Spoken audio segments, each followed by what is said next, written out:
Tov les Koulam, ça y est, on a repris nos bonnes habitudes et on revient dans notre étude qui relie les communautés d'Israël et les communautés des États-Unis, du Canada, de partout dans le monde, Paris, on est totalement tous reliés.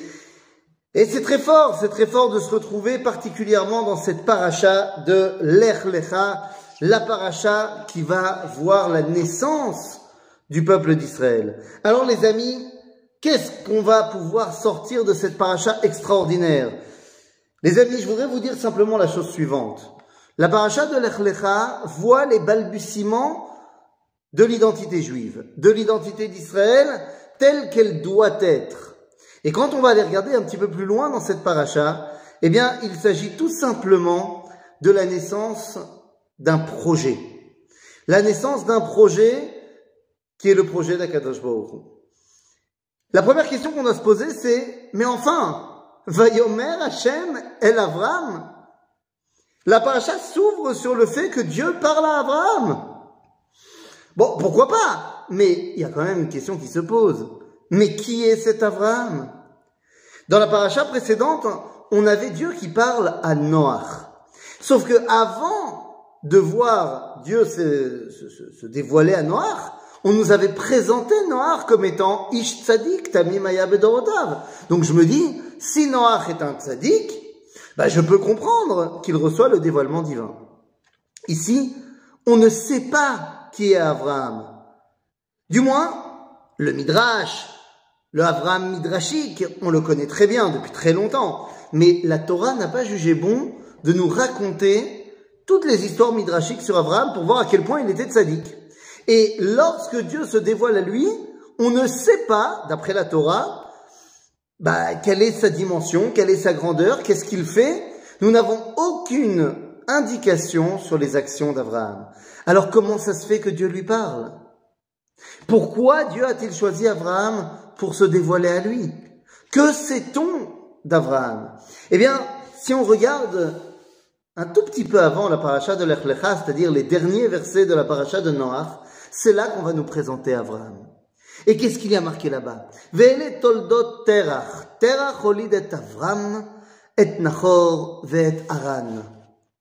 Voilà ce qu'on sait sur Abraham, c'est tout ce qu'on sait de lui. Bon, après on va voir qu'il va y avoir plein de péripéties, mais Abraham n'est pas acteur de ces péripéties. Tout ce qu'on sait sur lui, c'est qu'il est le frère de Haran et de Nachor, et qu'il est le fils de Terach. Est-ce que cela suffit pour dire que Dieu se dévoile à lui? Eh bien oui. Eh bien oui. Parce que qu'est-ce que ça veut dire que Abraham est le fils de Terach? Ça veut dire que c'est le petit-fils de Nachor. Ça veut dire que c'est surtout le descendant de Héver. Abraham est un Hébreu. Voilà ce qu'on sait de lui.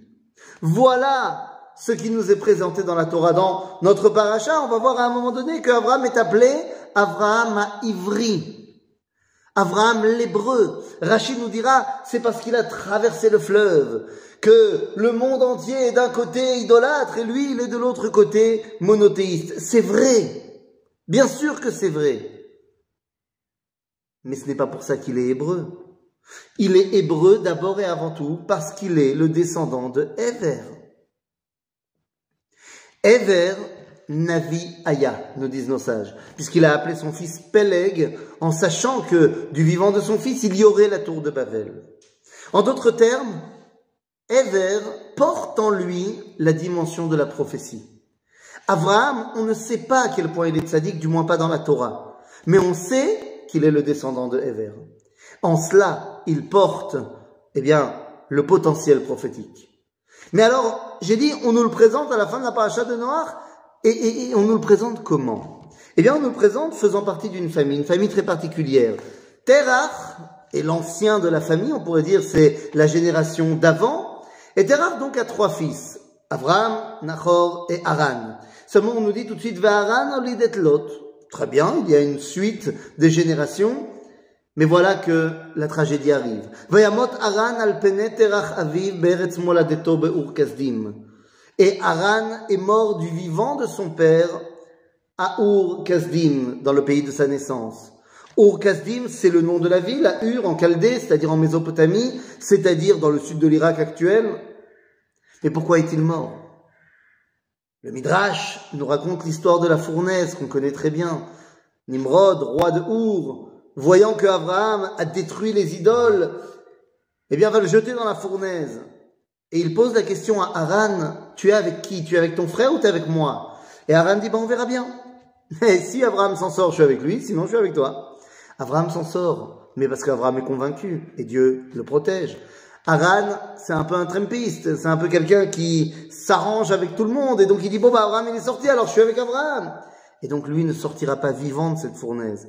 Et c'est bel et bien le Midrash qui nous raconte toute l'histoire, mais en fait, dans le verset, c'est marqué, Be'ur Kasdim. Ur, c'est une fournaise. Comprenez bien dans quelle situation se trouve la famille hébraïque. La famille hébraïque est en Chaldée, à Ur. Mais Ur, c'est la ville des Kasdim. Pourquoi ne sont-ils pas dans le pays des Hébreux? On nous présente la famille d'Abraham sur fond d'exil. Et qu'est-ce qui se passe là-bas en exil? Les persécutions, l'antisémitisme. Je tiens à vous rappeler avant qu'on continue que Maaseh Avot, évidemment Siman Labanim, que particulièrement les histoires des patriarches et des matriarches sont des repères pour nous. Ils sont les bases de notre identité. Maaseh Avot, Siman Labanim, bien évidemment. Et donc, on voit ici que le début de l'histoire hébraïque commence sur fond d'exil et de sortie d'exil. Alors voilà, la tragédie est arrivée.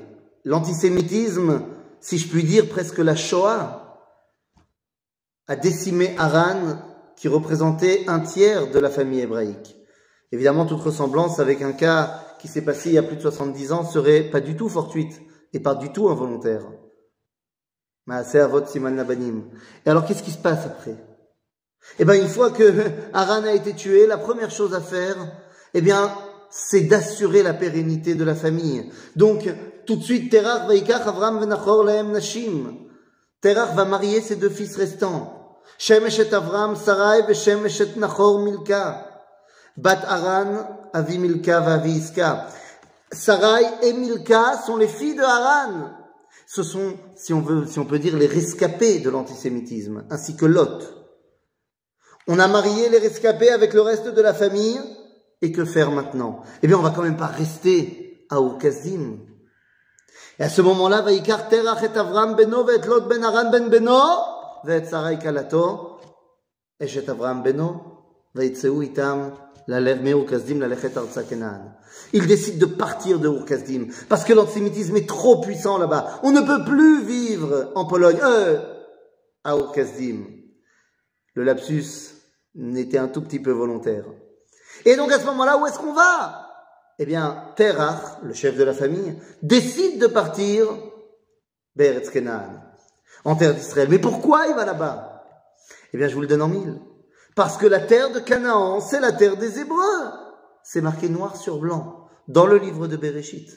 Lorsque, à la fin de Bereshit, Yosef sera en prison, lorsque les chansons retrouvera sa place auprès de Pharaon, Yosef lui demande de lui glisser un mot auprès de Pharaon. Et il lui dit, dis bien à Pharaon que Gunov Gunavti me Eretz Ivrim, que j'ai été kidnappé du pays des Hébreux. Comme pour nous dire qu'il est une évidence pour tout le monde antique que la terre de Canaan, c'est la terre des Hébreux. Terach décide de rentrer sur la terre de ses ancêtres. Pourquoi? Pour fuir l'antisémitisme. Terach, c'est Herzl. Terach, il décide de revenir à Sion, c'est un sioniste, mais pas pour des raisons toraniques, pour des raisons laïques et sécuritaires. Haran, quant à lui, eh bien, c'est une victime de l'antisémitisme. Lot, c'est un rescapé de l'antisémitisme qui portera, eh bien, les traces et les cicatrices de la persécution toute sa vie. Mais qu'en est-il de Nachor? Lorsque Terach part en Eretz Kenaan, la Torah nous dit Vayavou at Haran, vayeshvu sham. Ils sont arrivés à Haran et ils sont restés là-bas. Pourquoi ils sont restés là-bas? Alors Haran, si on dit que Ur c'est là, Haran c'est là, Eretz Kenaan c'est là. C'est normal de ne pas faire la diagonale, parce que c'est le désert et qu'à l'époque, évidemment, on ne traverse pas le désert. Donc on va suivre le Tigre et l'Euphrate et on va descendre par la vallée du Jourdain. C'est normal d'arriver ici à Haran. C'est le chemin. Mais pourquoi on y reste? Pourquoi rester à Haran si tu avais décidé d'aller en Canaan? Eh bien, tout simplement parce que Nahor y est déjà. Lorsque plus tard, une génération plus tard, Abraham enverra Eliezer pour chercher une femme pour son fils Yitzhak, il arrivera à Haran qui sera appelé dans la Torah Ir Nahor. Et Rachid de nous dire que Nahor était le roi de la ville et Bethuel son fils également.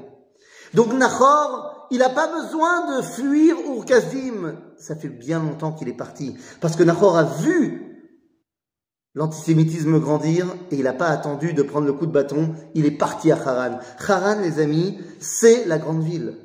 Haran, oui, je me permets de le dire, c'est New York. Haran, c'est New York de l'époque. Regarde, c'est pas seulement une mauvaise allusion, c'est vraiment la ville cosmopolite de l'époque. La civilisation araméenne, eh bien, va poser les bases de ce qui va devenir la civilisation américaine. C'est-à-dire que c'est une civilisation cosmopolite et une civilisation qui tend à étendre l'impérialisme culturel à tous les autres peuples. Eh bien, c'est ce que les États-Unis, l'Occident, eh bien, font aujourd'hui. Et donc, Nahor est parti à Haran. Maintenant, vous savez quel est le danger de Haran? C'est pas à vous que je vais l'apprendre. C'est pas à des gens qui habitent New York que je vais l'apprendre. À New York, ce n'est pas du tout le même danger qu'à Ur-Kasdim. À Ur-Kasdim, le danger, c'est les Cosaques. C'est l'antisémitisme. Mais pas à Haran. À Haran, les gens sont des libéraux. Pas libéraux dans le sens réforme, mais ce sont des gens avec une mentalité libérale, dans le sens chacun peut vivre sa culture. Oui, à condition d'être devenu araméen. Le danger de Haran, c'est l'assimilation. Et oui, et la Torah va bien nous l'expliquer, puisque Nahor, qui choisit l'option araméenne, son fils s'appellera déjà Bethuel à Arami. Alors que Bethuel, en fait, c'est un hébreu. Il fait partie de la famille hébraïque. Mais non, il est déjà un araméen. Son petit-fils, on n'en parle même pas, Lavan à Arami. Et donc, il y a ici un autre danger. Nahor a choisi l'option cosmopolite. Et malheureusement, on connaît les dégâts du cosmopolitisme aujourd'hui. Et Abraham dans tout ça? Qu'est-ce qui se passe avec Abraham? Eh bien, sur ce fond-là, vous comprenez que l'identité hébraïque, elle est basée, donc, dès ses balbutiements, d'un sioniste laïque, d'une victime de l'antisémitisme, des rescapés de l'antisémitisme et d'un juif cosmopolite. Et à ce moment-là, Akadosh Baruch Hu appelle celui qui porte les derniers espoirs de la dimension prophétique, Abraham. Abraham deviendra donc un sioniste qui reviendra à Sion, mais un sioniste qui entendra l'appel divin. On appellera ça aujourd'hui un sioniste religieux, mais vous avez compris. Vayomer Hashem el Abraham, mais attendez 2 petites secondes. Il fait quoi Abraham à Haran? Parce que combien de temps on reste à Haran avant que Dieu n'appelle Abraham? Eh bien, si on va selon le Midrash, où on voit qu'Abraham a découvert Dieu à 3 ans, et que c'est à 3 ans qu'il a détruit les idoles, et donc ce serait à ce moment-là, c'est là-bas qu'il a cassé les idoles. Donc ça veut dire qu'il est à Haran, il fait quoi Abraham? Il a cassé les idoles, c'est bien beau, mais qu'est-ce qu'il fait maintenant? Eh bien, depuis 35 ans au minimum, 72 ans au maximum, Abraham est en train de créer un projet extraordinaire. Il a découvert le monothéisme et il veut le propager.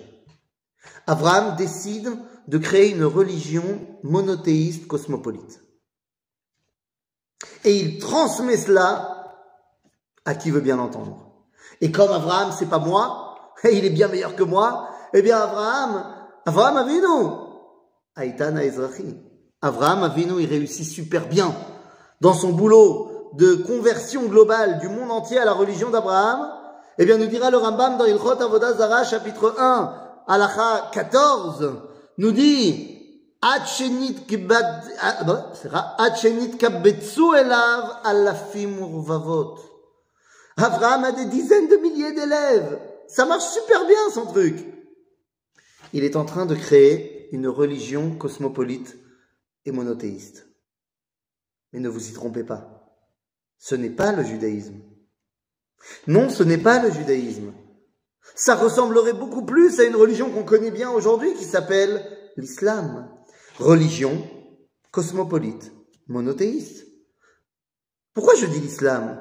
Eh bien, tout simplement parce que une religion, et je l'ai déjà dit, c'est ce qui rassemble les hommes autour de pratiques pour se rattacher au divin. Dans l'islam, il y a 5 piliers fondamentaux de l'islam, le jeûne du ramadan, la prière, le témoignage, le pèlerinage à la Mecque et la tzedaka. Ce sont les 5 piliers de l'islam. Quelqu'un qui les rejetterait n'est pas musulman. Dans le christianisme, il y a des dogmes fondamentaux du christianisme. Celui qui les rejette, il n'est pas chrétien. Mais quelqu'un qui rejetterait, qui fait partie du peuple juif et qui rejetterait les 613 mitzvot, commandements, eh bien, il reste faisant partie à part entière du peuple d'Israël. Le peuple juif n'est pas une religion.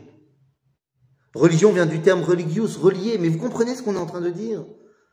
Si le peuple juif est une religion, si le judaïsme est une religion, ça voudrait dire que, en français, tout celui qui n'est pas pratiquant, religieux, ne fait pas partie de la religion. Rabotai, de quoi on parle? Nous dit Abraham Avinu, moi j'ai un projet. Et ça fait 35 ans que je réussis mon projet. Et c'est là que Kadosh Baruch Hu se dévoile à lui et lui dit, oui, mais il est très bien ton projet, mais c'est pas le mien. Vayomer Hashem el Avram, lech lecha. Pars tout seul. Lech lecha. Ata, tout seul.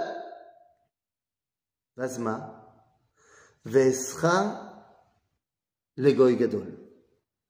Et je ferai de toi un grand peuple. Et puisque un grand peuple, il va falloir que tu ailles à la Haaretz Asher Areka. Car un peuple, il a une terre. Rabotai, Am Israël n'est pas une religion, c'est un peuple, c'est une identité nationale. C'est une nation qui a chez lui. Même lorsqu'il sera éloigné de son chez lui, il n'aura de cesse de vouloir y retourner. Des fois il pourra, des fois il pourra pas. Mais ce qui va nous garder dans notre cohésion nationale, c'est le rêve du retour à Sion. N'en déplaise à un certain polémiste, qui peut être homme politique en France, qui défrait la chronique, Monsieur Zemmour, qui vit le rêve nachorien. Éric Zemmour est un nachorien. Il est le descendant de Nachor. Il a choisi l'identité cosmopolite. Il a décidé qu'il deviendrait un Français de confession israélite.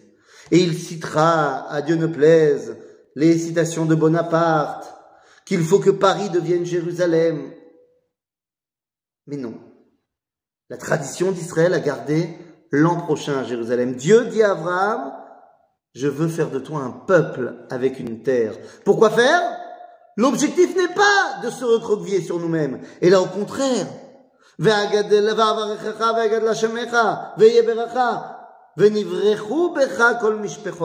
but de ce peuple est de devenir une lumière pour toutes les nations. Pas pour les convertir au judaïsme, mais pour leur rappeler qui elles sont en tant que nation et les rattacher à Kadosh Baruch Hu. Voilà tout un projet. C'est le projet d'Akadosh Baruch Hu. Est-ce que Abraham est d'accord? Ben pas au début. Et donc, la paracha continue en disant Vayelech Abraham ka'asher diber elav Hashem, c'est-à-dire tout seul. Dieu lui a dit d'y aller tout seul. Et là, on nous dit que Abraham a été de la façon dont Dieu lui a demandé. Donc, a priori, tout seul. Seulement, tout d'un coup, on nous dit Abraham ben 5 shanim ve-70 shana b'tzeto mi-Haran. Il a 75 ans, c'est très bien. Et là, Vayikach Abraham et Sarah ishto, ve'et Lot ben achiv, ve'et kol rechusham asher rachashu, ve'et hanefesh asher asu b'Haran. Abraham, on nous dit qu'il a fait ce que Dieu lui a demandé, et puis d'un autre coup, on lui dit On nous dit il a pris tout le monde, y compris tous ses élèves. Mais c'est pas ce que Dieu avait demandé. De là, nos sages vont nous expliquer que Abraham est parti 2 fois. Il est parti d'abord une première fois tout seul, comme Dieu lui a dit, et il a dit, non, je suis pas d'accord. J'ai pas envie de renoncer à mon projet de religion cosmopolite monothéiste. Et donc il revient, et il vient chercher tous ses élèves. Ok, Noazma. Eh bien finalement, Zéou, tout le monde arrive en Eretz Kenaan. Vazma. ויעבור אברהם בארץ עד מקום שכם, עד אלון מורה, והכנעני אז בארץ. Lorsque Abraham s'installe, Dieu se révèle à lui. Vayera Hashem el Abraham vayomer. Tu as amené tous tes élèves, mais t'as pas compris ce que je t'ai dit? Les aracha eten et haaretz azot. Cette terre, je la donnerai non pas à tes élèves, je la donnerai à ta descendance. Les aracha eten et haaretz azot. Waouh! Alors que faire maintenant? Le projet divin a l'air bien clair. Ouais, il a l'air bien clair. Mais est-ce que Abraham l'accepte? Est-ce que Abraham l'a intégré? Eh bien, pas tout de suite. Vaïssa Abraham alors venasoa negba. La paracha continue et nous dit que Abraham décide de partir au sud. C'est où au sud? Il est à Bethel, entre Bethel et Haï, dans le terrain de Binyamin. Et il décide de partir au sud. Alors Rachid nous dira qu'il passe par Jérusalem, mais il ne s'arrêtera pas à Jérusalem à ce moment-là. Et il arrive en Égypte. Pourquoi veut-il arriver en Égypte? Il a converti Babylone à son monothéisme. On a dit des dizaines de milliers d'élèves qui venaient de Mésopotamie, là-bas. Maintenant qu'il a converti la première superpuissance du monde, le bloc de l'Est, eh bien il veut convertir la deuxième superpuissance du monde, le bloc de l'Ouest, l'Égypte. Babylone, Haran, est une société qui mettait la lune comme étant le dieu principal, alors que l'Égypte est une société qui met le soleil comme dieu principal. Maaseh Avot, encore une fois, Siman Labadim, on est en train de nous expliquer que Abraham essaye de s'implanter dans les civilisations lunaires comme solaires. Nous connaissons ça très bien aujourd'hui, puisqu'il y a 2 grands pôles de civilisation qui se revendiquent d'Abraham. L'une, l'islam, qui met la lune comme étant point de référence dans le calendrier, dans leur drapeau, et l'autre, le christianisme, qui met le soleil comme étant point de référence. Abraham essaye de s'implanter également en Égypte. Et là, à ce moment-là, quoi? Une fois que on a été en Égypte, ça a marché? Du point de vue d'Abraham, oui. Alors oui, il y a eu tous les péripéties avec Sarah, bien sûr. Bien sûr que Pharaon a voulu s'emparer de Sarah. Vous savez pourquoi? Mais parce que Pharaon, il voit ce qui est en train d'arriver. Il voit la Kedusha d'Israël qui est en train d'arriver. Et à ce moment-là, il veut s'emparer de la matrice d'Israël, bien évidemment. Dieu ne va pas laisser faire. Mais du point de vue d'Abraham, est-ce qu'il a réussi? Eh bien oui. Puisque regardez, Abraham repart d'Égypte, non seulement avec des tonnes de cadeaux, d'esclaves, de servantes, de bétail, mais en plus, il reçoit une élève très importante. Il ramène avec lui Agar, qui d'après nos sages n'est autre que la fille de Pharaon. En d'autres termes, il a fait un deal avec Pharaon pour dire « Je t'envoie ma fille maintenant en stage chez toi pour qu'elle apprenne la Torah d'Abraham. » Ouah. Et là, à ce moment-là, on revient en Eretz Israël et on nous dit la chose suivante. « Vegam le Lot aolech et Abraham » On l'avait oublié celui-là. Lot, c'est aussi un hébreu, mais il est loté, ba'arafel. Il est voilé. Lot, ça veut dire voilé. Est-ce qu'il va suivre Abraham? Est-ce qu'il ne va pas suivre Abraham? Est-ce qu'il est plus abrahamien, nachorien? C'est pas clair encore.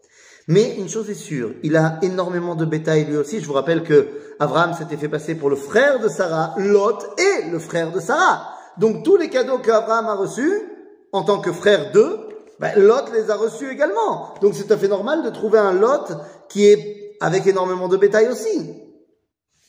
Lorsqu'ils reviennent en Eretz Israël, Lot et Abraham se disputent.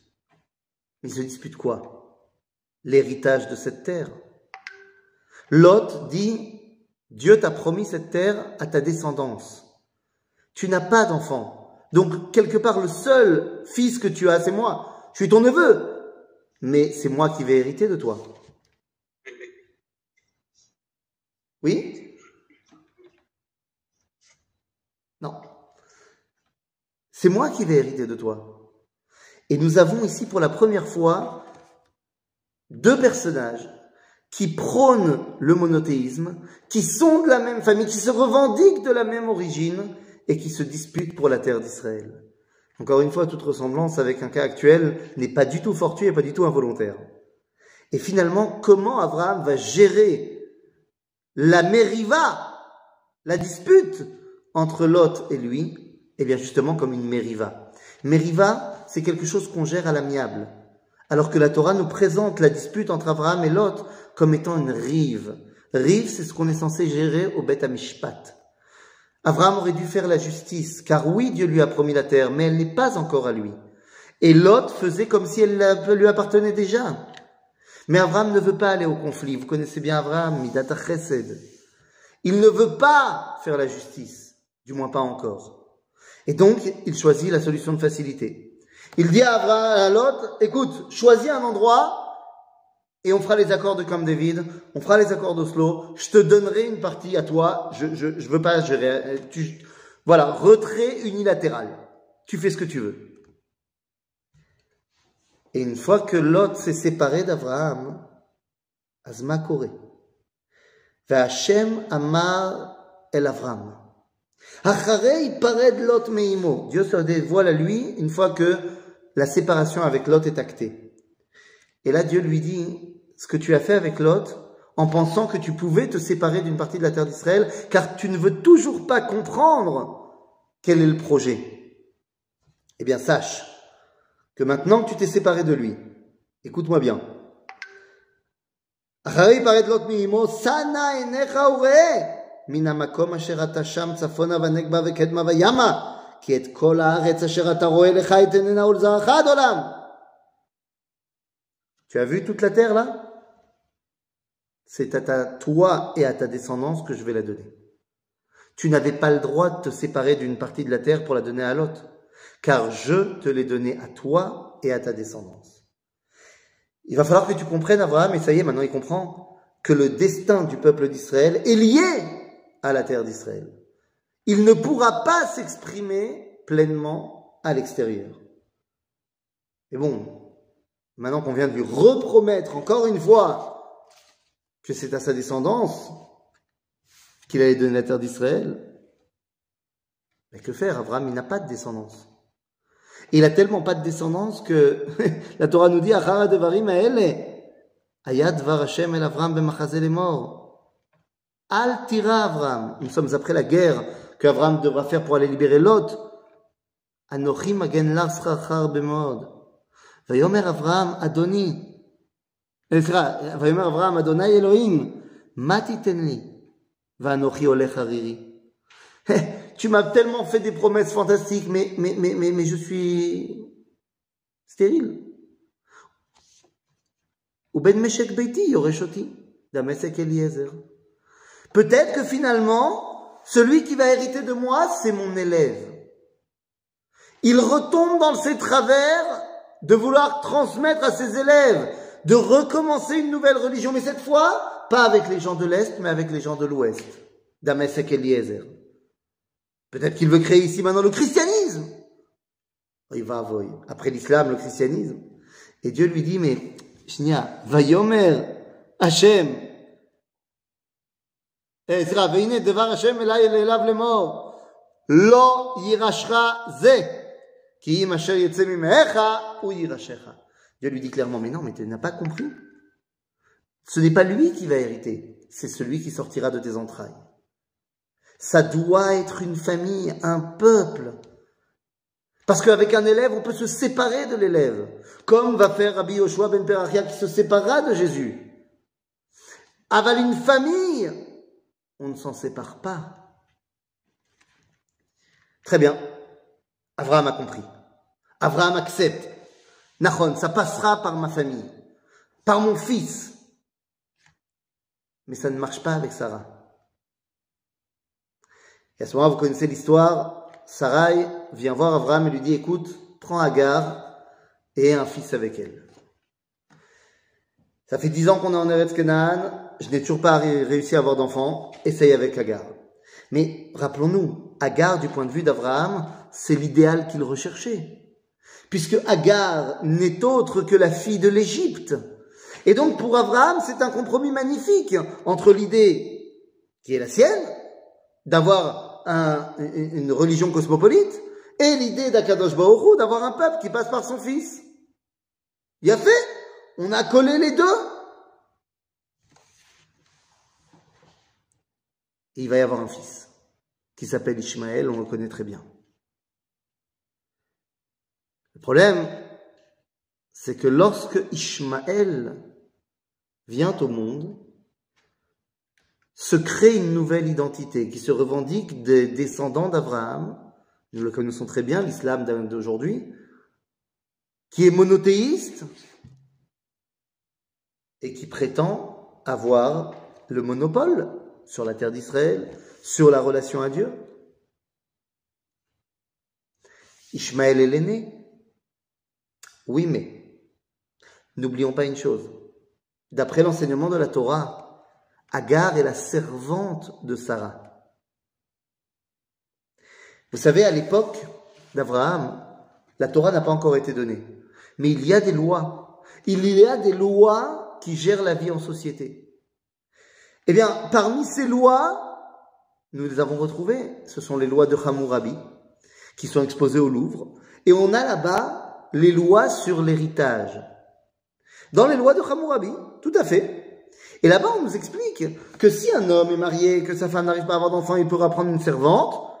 Le fils deviendra l'héritier uniquement dans le cas où la femme légitime n'a pas d'enfant. Mais si la femme légitime a un enfant plus tard, eh bien, le fils de la femme légitime devient l'héritier et le fils de la servante redevient fils de servante et n'aura droit à rien. Ishmaël est l'héritier d'Abraham durant 13 ans, jusqu'au moment où Yitzhak va venir au monde. À ce moment-là, il redevient le fils de la servante. Il doit devenir une aide pour Yitzhak et non pas, le remplaçant de Yitzhak. Tous les problèmes que nous avons aujourd'hui avec le monde musulman, c'est ce complexe terrible qu'ils ont d'être le fils de la servante alors qu'ils voudraient être le fils de la femme légitime. En d'autres termes, lorsque l'islam prétend être l'héritier d'Abraham, il ne comprend pas que son rôle n'est pas d'être annihilé. Le rôle d'Ishmaël est de venir aider Yitzhak à dévoiler le nom de Dieu dans le monde. C'est peut-être le grand défi de notre génération. Mais dans tous les cas, Abraham maintenant a un fils. Ça y est. Mais une fois qu'il a un fils et qu'il pense que ça y est, ça sera lui, Makara. Kadosh Baruch Hu se révèle à lui et lui dit, mais c'est bien, tu as avancé dans l'idée, tu as compris que ça allait passer par ton fils, mais quel fils? Il faut que ça passe pas par l'Égypte, il faut que ça passe par l'identité hébraïque. Vayomer Elohim el Avraham, car oui, il vient de lui changer son nom. Mais il dit Sarai ishtecha. Lo tikra et shema Sarai. Ki Sarah shma. Vous comprenez ce qui est en train de se passer?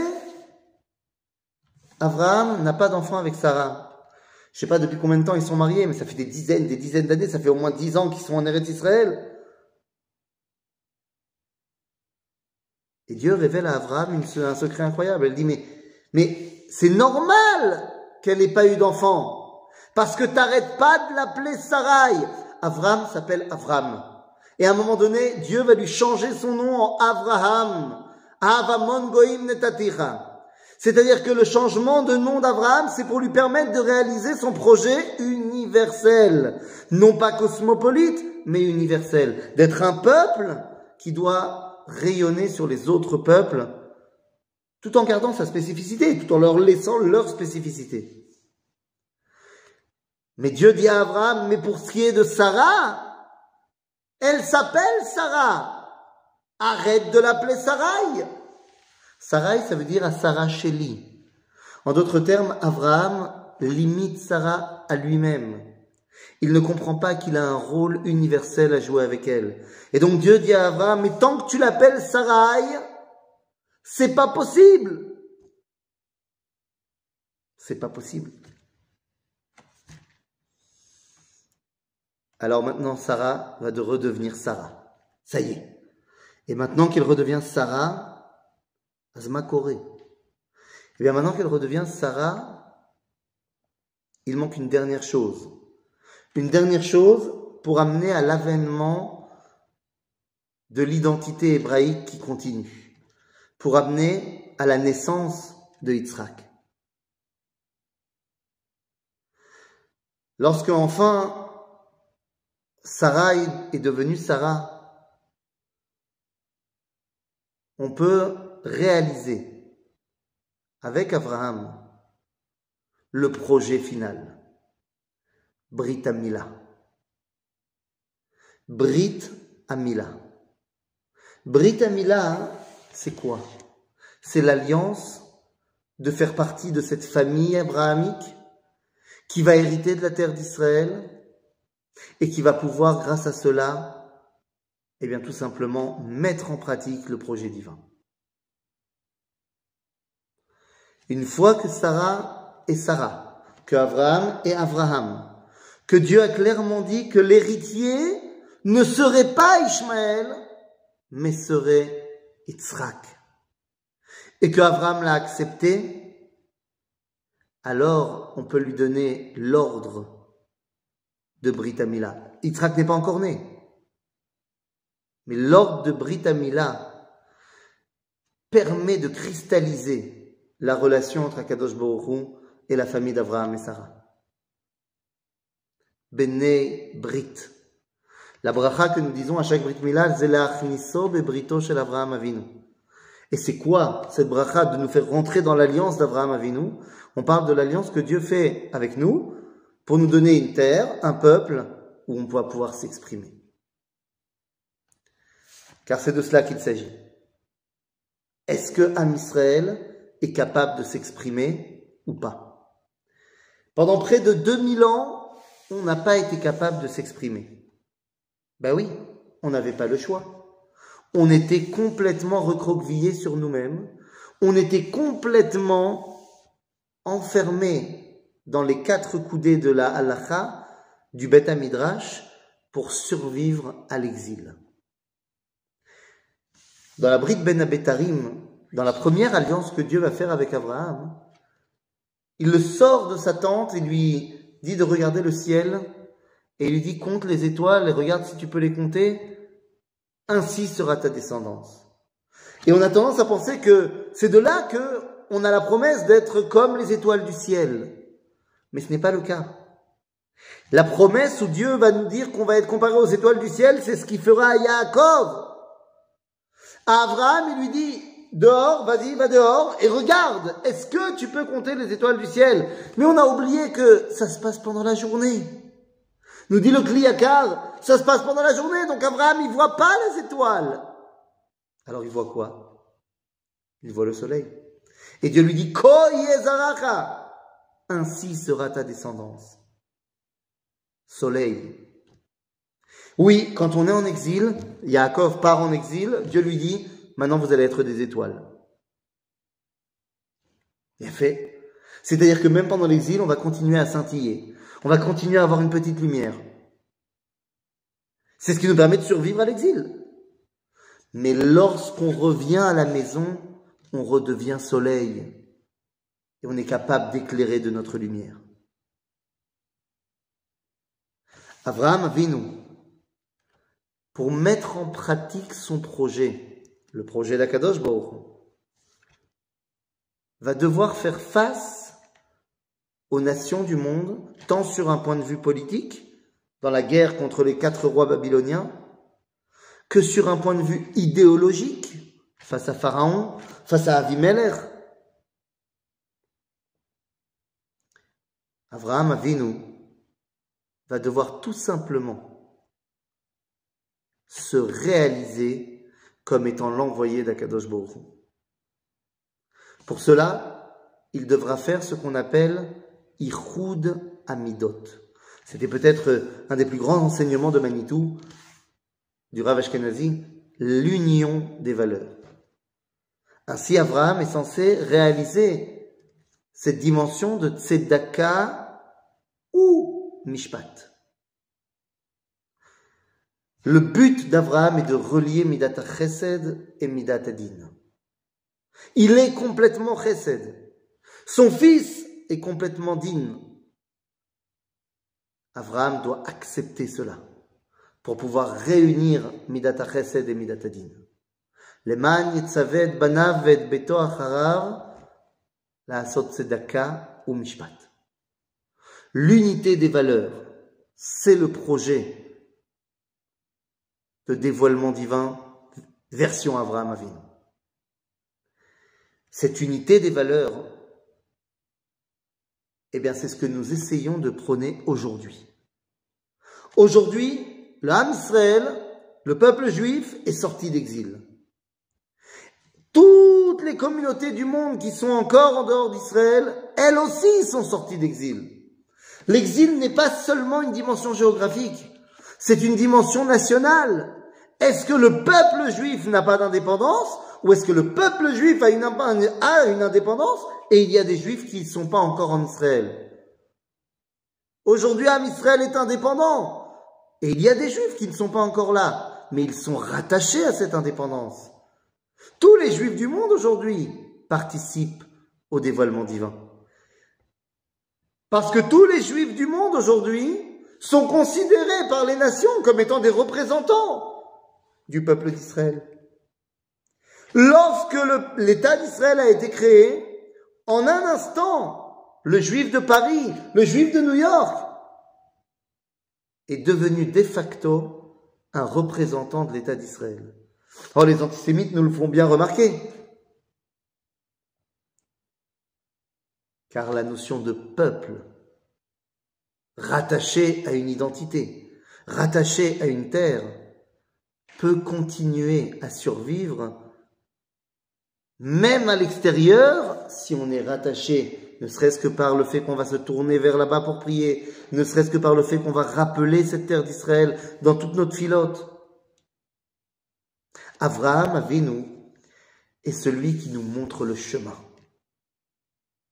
Si Terach avait voulu venir pour se sauver, Avraham vient pour nous sauver. Avraham vient pour nous montrer le chemin, pour nous montrer le chemin de la résurrection nationale. À son époque, c'était la résurrection depuis Ever. À notre époque, nous prenons enfin pleinement mesure d'être Venivrechu becha kol mishpechot ha'adama. Aujourd'hui, nous avons atteint la dimension d'Israël. Nous sommes passés de Yaakov à Israël, nous avons terminé l'exil et nous avons retrouvé notre identité nationale. Il est temps maintenant d'atteindre cette dimension de Yeshurun, c'est-à-dire celle qui a un message à donner à l'humanité. C'est aujourd'hui que nous sommes redevenus soleil et que nous pouvons donc commencer à éclairer de notre lumière le monde entier. Ça ne veut toujours pas dire qu'il faut les convertir au judaïsme, mais ça veut dire qu'il faut leur montrer comment un peuple peut se lier à Akadosh Baruch Hu. Voilà la promesse d'Avraham Avinu. Voilà le message de Lech Lecha. Ainsi les chassidim, lorsqu'ils nous diront Lech el atzmecha, retour vers ton essence, eh bien maintenant on comprend ce que ça veut dire. Retourne vers ton essence. Comme ça, tu pourras transmettre cette volonté au monde entier. Et je terminerai en disant ce que nous disent nos sages lorsque nous dit Venivrechu becha kol mishpechot ha'adama, et en toi seront greffées toutes les familles de la terre. Nous disent nos sages dans le Yalkut Shimoni, Amar HaKadosh Baruch Hu l'Avraham, shte berichot tovot yesh li le'avrich becha. Vehem Ruth Amoavia Venaama Ammonite. Il y a deux nations qui doivent se greffer à toi d'une façon ou d'une autre. C'est Ruth et Naama. Ruth deviendra l'arrière-grand-mère de David. Naama deviendra la femme de Shlomo. C'est de ces bérichot-là que va naître la lignée messianique qui va pouvoir avoir cette résonance dans toute l'humanité. C'est notre devoir aujourd'hui de porter haut et fort ce message. Qu'on soit à Jérusalem, qu'on soit à New York, qu'on soit à Paris, prendre conscience que notre réalité aujourd'hui est de redevenir soleil, de redevenir quelqu'un qui a un message et qui peut le faire entendre aux oreilles de l'humanité. Chazak ou Baruch, ve Shabbat Shalom. Shabbat Shalom Vorach.